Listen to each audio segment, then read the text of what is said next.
Resumes. A resume is a selective summary of your skills and qualifications for a position. Ultimately, you have one page to convince someone of your credentials. But resumes aren't just summaries. A strategic resume is tailored and proves a match with a position and its requirements. Let's go ahead and talk about some basics and look at some examples. Your resume must be no more than one page. To keep everything within a single page, you can play around with formatting, but make sure it's a professional font style like Times New Roman, Calibri, or Arial. Your acceptable font sizes can range from 10 to 12 point font. Anything smaller and your document becomes too hard to read. Your margin should be between half an inch and 1 inch all the way around. So if you're struggling to fit that one last line that crawls onto the next page with 1 inch margins, feel free to play around with them. Maybe 0.75 inch will be just the ticket. Keep your section headings bold and or in a larger font than the body of your resume, so that employers don't have to spend a lot of time searching through your resume. Now, let's look at the name block. Your name will always be the largest text on your resume. You want your name to pop out to the employer, just like Tom Haverford's does. Do not include your home address. Most applications are online these days, and no one really uses snail mail anymore. Your email and phone number are sufficient forms of contact information. Also, as a safety issue, no one needs to know the exact location of your front door. The exception to this rule? An exception to the no address rule would be if you're applying to a job out of state, i.e., you're applying for a PR firm in Los Angeles and you already have a Los Angeles address.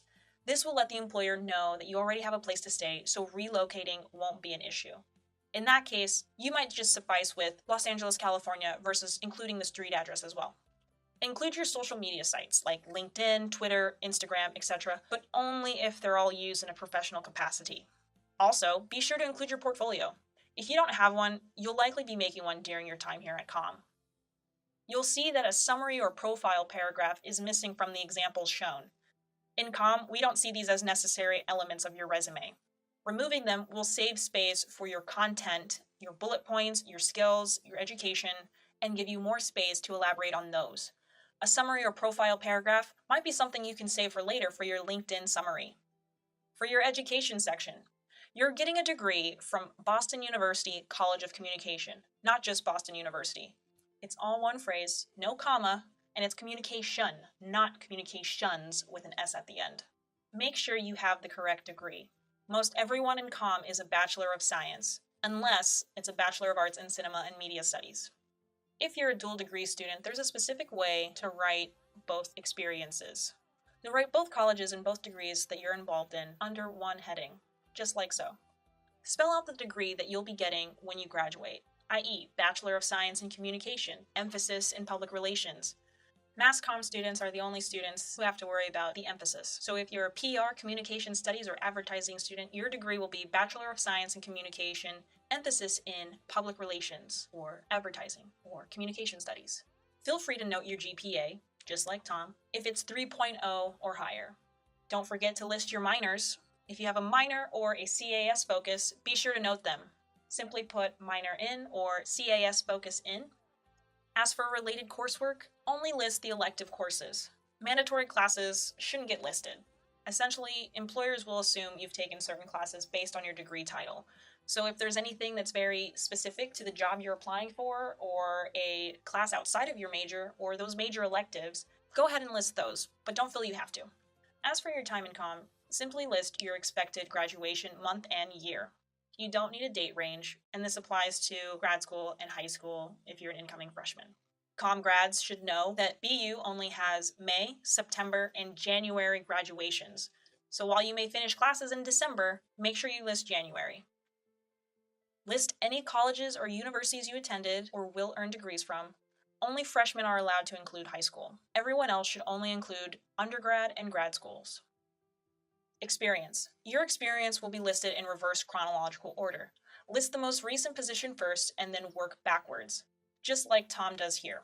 He's still currently at Boston University Dining Services, so he has present listed to it. This is his most recent position. So working backwards through time, we see Slappy Waffle from June 2013 to August 2015, so he has these ordered correctly. But notice down here, he also has some present positions, and then another June 2015 end date. Why are these not higher up? It's because they're in two different sections. The reverse chronological ordering applies within sections, within your experience, within your education, and then within your activities.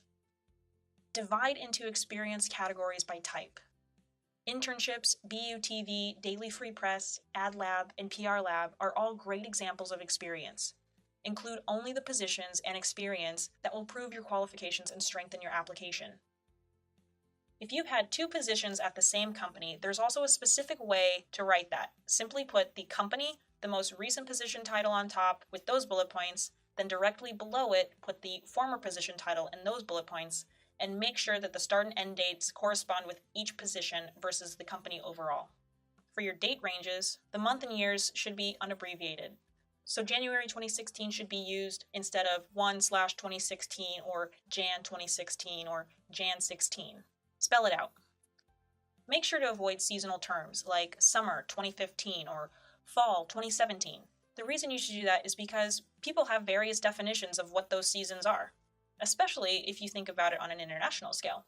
Say you have a summer internship, summer could mean to you June and July, but for others maybe it's May through August. So be specific and spell out the months. For those date ranges, make sure your resumes have dashes and not the word to. For your experience, each position should have a city-state location attached to it, and you can abbreviate the state name. Always be sure to remove personal pronouns like I or me. Always have at least 2 bullet points under each position, ideally 2 to 4, just like Tom. You have done more than one duty or task at each company. This is your opportunity to sell yourself through the things you've done, so don't leave out anything that was substantial. Let's go ahead and look at Tom's experience. Don't sell yourself short based on your position titles. Just because you were a waiter or a dishwasher or a cashier, and that's not necessarily related to public relations, you can still pull out a lot of universal skill sets from that. Universal skill sets are skills that are going to be useful anywhere you go. Any position you have, all employers will appreciate them. Those types of skills include organization skills, time management, attention to detail, leadership, communication, interpersonal skills. These are all universal. So when Tom says he efficiently and effectively cleaned dishes from 2,000 students per shift, he's showing an attention to detail and the ability to handle a high volume of work. For his waiter position, he talks about how he served 100 to 200 customers per shift with high-level customer service at the most popular restaurant in town, earning up to $150 in tips daily. What Tom's doing here is he's showing volume, efficiency, context, working under pressure, effectiveness in his tips. Positions like these can show employability and a lot of great soft skills. Let's look at the activities section now. Tom lists Public Relations, Student Society of America, Boston University's men's soccer team, DECA from Pawnee High School. All of these are great activities to have. He shows some great skill sets in those bullet points, especially as president of DECA. He's talking about how he led weekly club meetings and led them to a championship for 3 consecutive years. As a freshman, you're allowed to have these activities from high school. But remember, come your sophomore year, you should remove them because employers are more interested in what you're doing now in college and what opportunities you're taking advantage of. For all students, freshmen, sophomores, juniors, seniors, even grad students, keep in mind that a lot of on-campus activities could potentially be relevant experiences. So if you're participating in BUTV 10 as a film student or journalism student, list it. Show the skill sets that you're acquiring and how you're using them actively. If you're doing Ad Lab or PR Lab, those are relevant experiences that you can list on your resume. Write your description bullet points as impact statements using strong action verbs in the active voice. Think of the situation, the task involved, the action taken, and the result. Each bullet must include the impact of your work. Show the background, describe the actions you took or methods you used to solve a problem and the results of your work. Don't understate your accomplishments. Think of your purpose. What function did they serve and how did it further the company's goals? Think of yourself as a professional in each of these positions. How would a professional describe these skills? For your verb tenses and your bullet point descriptions, use the active first person, past or present. So write/wrote versus writing/written. Present positions use the present tense and past positions use the past tense. Periods at the end of a bullet point are optional, but if you use it once, make sure it is used throughout. Overall, for your bullet points, you want to make sure that you're highlighting your accomplishments and being specific enough so that you make your description specific to your time in that position. If someone else who has your position that came before you or after you can say the same exact thing that you can, something's wrong. You want to make sure that you highlight what you personally brought to the position. Easy ways to do this, like our examples show, are using concrete details like the number of customers or the monetary values associated with your work. Especially with social media, you can quantify the number of followers or engagement increases that you've seen. Now for the skills section. The skills section is always going to come at the bottom of your resume. You can break it up into a lot of different ways. Like Tom has it, he has computer and then a running list of his computer skills. He's Mac and PC fluent, he knows Google Drive and social media. You could even break that out further if you wanted to do a social media section and list all of your social media skill sets that you have. But keep in mind, if you're going to list social media skills, make sure you're only listing the applications you've used in a professional setting for a club or an internship or a job. Now, he also lists languages. He lists his fluency in them as well. So he's fluent in Danish and knows basic French. Make sure you do the same if you're listing languages on your resume. Generally, you wouldn't list English as a language in which you're proficient in if you're an American student. However, if you are an international student, feel free to list English as a language you are fluent in as well as your native languages. Some other tips for your resume? Remember, consistency is key. Keep everything in your resume consistent. If one city-state is italicized, make sure all of them are italicized. If one of the dates is set to the right of the document, make sure all of the dates in all of the sections are set to the right of the document. Industry terms and keywords and buzzwords. Every industry has them. Include them. For example, in television news, the terms VO, SOT, and VOSOT are very commonly used. A student looking to get a position as an on-air news reporter should have these terms in their resume, assuming that they have those relevant experiences. The reason? Many companies have an HR department that screens the resumes before they get sent to the hiring department, and they may use a software that searches documents for certain words. So although you may be perfect for the position, your resume will get overlooked simply because you didn't include industry terms. Should you have your education section first or your experience first? It depends, honestly. Is your major an area of work that you've always focused on educationally? Is this a career change?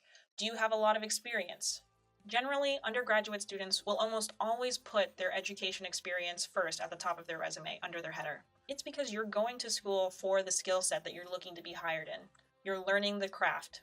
Once you're further in your career and have accumulated a lot of professional experience, meaning jobs from after college, then that might change.